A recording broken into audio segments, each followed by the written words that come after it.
либос муаррифкунандаи симои зоҳирии инсон мебошад. ҳунар сармояи гаронарзишест ки онро бо ягон дорои сарват симузар иваз кардану харидан номумкин аст. ҳунар ба инсон бузургию шаҳомат бахшида ӯро болидароҳ мегардонад. барномаи муд бошад муаррифгари ҳунармандони боистеъдод ва тарроҳони ҷавон мебошад. ин навбат барномаи муд дар асоси фаъолияти тарроҳони ҷавони шаҳри Исфара таҳия гардида либосҳои офаридаи онҳоро манзури дӯстдорони ҳунар мегардонад. ҳар як минтақа ба худ муди махсус тарҳи либоспӯшии хосро дорад. дар шаҳри Исфара бошад тарҳи либос бо нақшу нигори зардӯзӣ маъмул аст. аслан ҳунари зардӯзӣ ҳунари қадима буда бештар дар минтақаи суғд аз ин намуди ҳунар истифода мебаранду нозукиҳои ин ҳунарро хуб меомӯзанд. дар деҳа ва маҳаллаҳои шаҳри Исфара ба ҳунари зардӯзӣ оилавӣ машғул мешаванд. дар рафти сафари кори ҳайати эҷодии барномаи муд бо фаъолияти оилаи Ортиқовҳо ки бузургу хурд бо ҳунари зардӯзӣ машғул мебошанд ошно шудем.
занон ва духтарони ин оилаи ҳунарманд аз зардӯзӣ на танҳо пироҳани занона балки либосҳои мардона ва ҳамзамон ба ҳунармандон ва сарояндагони вилояти суғд либосҳои саҳнавӣ омода мекунанд.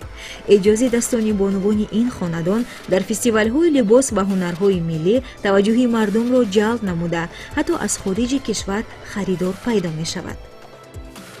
касбро мо бо аҳли оиламон медӯзем. Масалан, ман аз хуштоманам ино калон ҳамина омӯхтам зардӯзия худам омӯхта худам озик моҳир шудаги ин касба боз мана ба фарзандонам ёд дода истодам. духтарчаам дар синфи даҳум мехонад ва ҳам бисёр вай шудаги ҳамин касба нозукиҳоша ёд гирифтагӣ бемалол натарсида медӯзад. аз мактаб мебиёяд боз ба ман ёна бишта қати ҳамин нозукиҳош биёрдам як қолаб мебурем интихоб мекунем бо ҳам ҳамроҳи оилавӣ ҳамин касба машғул мешавем. дар баробари занон мардони хонадон барои пурра намудани либоси занонаи арӯсӣ аз зардӯзӣ пойафзоли занона кафши зардӯзӣ омода мекунанд. омода намудани кафши зардӯзӣ нозукиҳои худро дошта аз чанд марҳила иборат мебошад ки ин вазифаро мардон ба уҳда доранд. ҳунари зардӯзӣ ин аз қадим муд мебошад. ҳунари зардӯзӣ ҳеҷ гоҳ амуд намемонад. ман ин ҳунари зардӯзиро бениҳоят дӯст медорам, чунки вақте ки ба дӯхтани ин мешинам касби зардӯзӣ зарро медӯзам худамро ҳамчун хушҳол ҳис мекунам. дие тамоми хаёлотамро дур мекунад. ин касб ба ман маъқул мебошад. мо ҳар як нақшу нигорро вобаста ба фасли сол нигоҳ карда масалан медӯзем ба доқиҳо гулҳои нақшу нигорашро зебу зинат дода медӯзем. ба чойнакпӯшакҳо гулҳои масалан بادامچه میدوزیم، زمین دوزی میکنیم، جامچه ها میدوزیم، کفش های زردوزی، مثلا به سرک های تویی تاقی های زردوزی، جامچه ها. من میخواهم که بسیارتر مردمی ما خیلی به این ملی را استفاده برم، به سرک های تویی، جامچه ها، تاقیچه ها، موزچه ها را پوشانده.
дар шаҳри исфарани занон ва духтарон аз атласу адраси тоҷикӣ пироҳан омода карда ба бар мекунанд.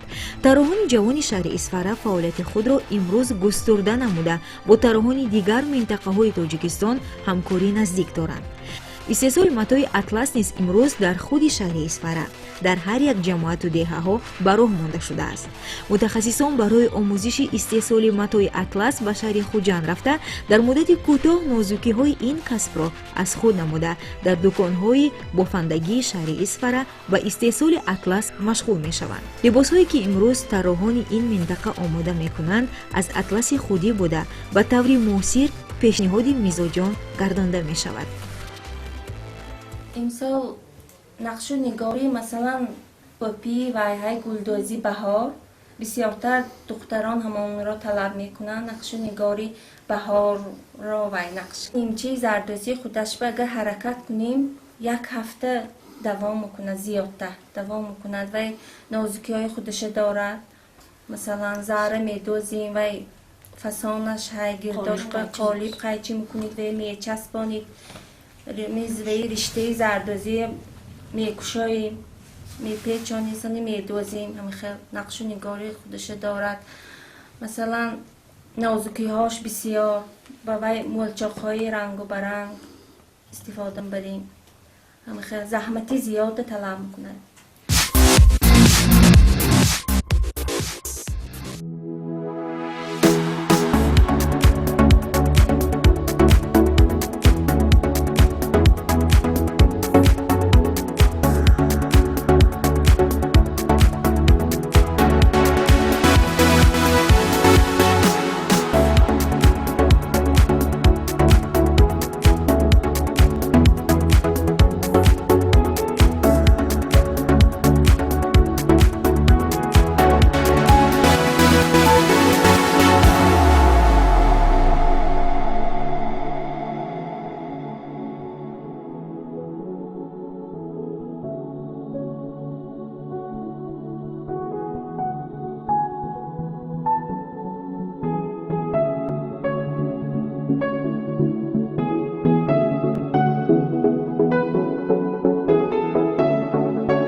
дар барномаи имрӯзаи муд атрофи ҳунари зардӯзии ҳунармандони шаҳри Исфара ва офаридаҳои тарроҳони ин шаҳри бостонӣ ба шумо маълумот додем. бояд ёдовар шуд ки ҳунари зардӯзӣ танҳо хоси ҳунармандони вилояти Суғд нест, балки тарроҳони шаҳри Душанбе ҳам дар тарҳи либосҳои омоданамудаи худ аз ин усул истифода мебаранд.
سال 2003 که در شهر اسفره سیمپوزیوم 6 مقام‌های جهان برگزار گشت، ما برای آنها 45 تا جامعه زردوزی دوختیم که از آن 4 تا زنانه بود و باقی ماندهش مردانه.